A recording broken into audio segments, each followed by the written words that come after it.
Jeff Winkleman on Facebook.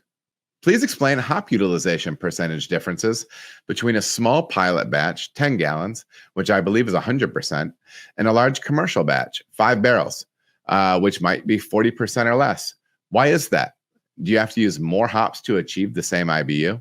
How do you adjust your large batches to achieve the same beer you brewed as a pilot batch? There might be a little bit lost in translation here, but the main idea is as you go to larger volumes, you're going to get more extraction out of your hops than you will at smaller volumes. And let's talk about why.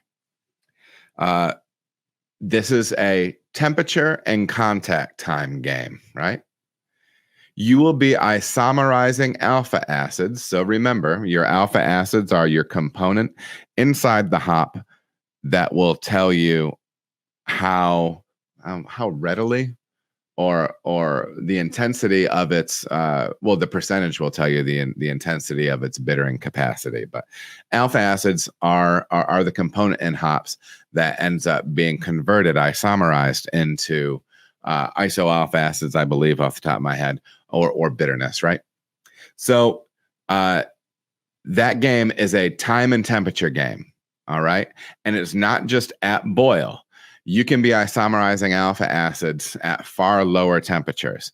And now it's going to decrease.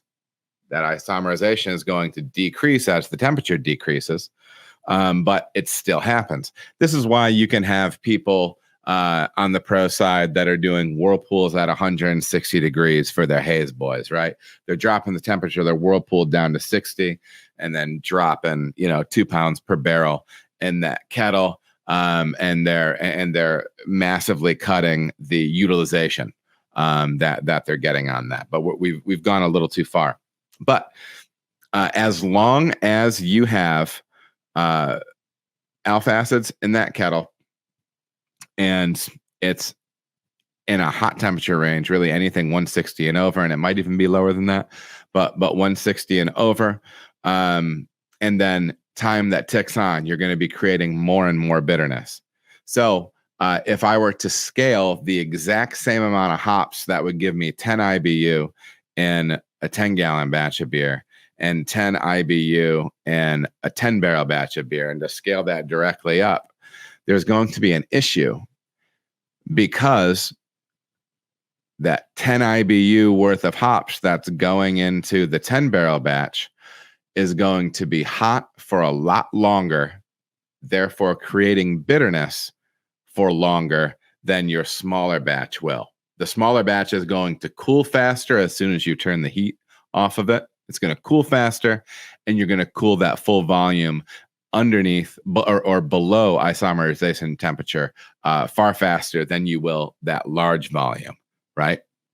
Because for me, it takes me at least 15 minutes to whirlpool, get the kettle to drop fast enough to be able to start dropping wort off it, usually closer to 20, 25 minutes, depending on your kettle dynamics.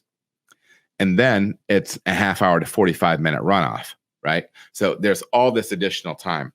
So what you're really seeing is you're getting more efficiency out of those hops, right, than you would on a smaller scale. And that is why, because it is a time and temperature game. I appreciate the question, Jeff. Hopefully that answers your question. All right, everybody, thank you so much for watching. If you feel as if you got any value out of the video, please like and subscribe. There are also other videos that you can watch. They're going to maybe be over here or over here. Appreciate you watching.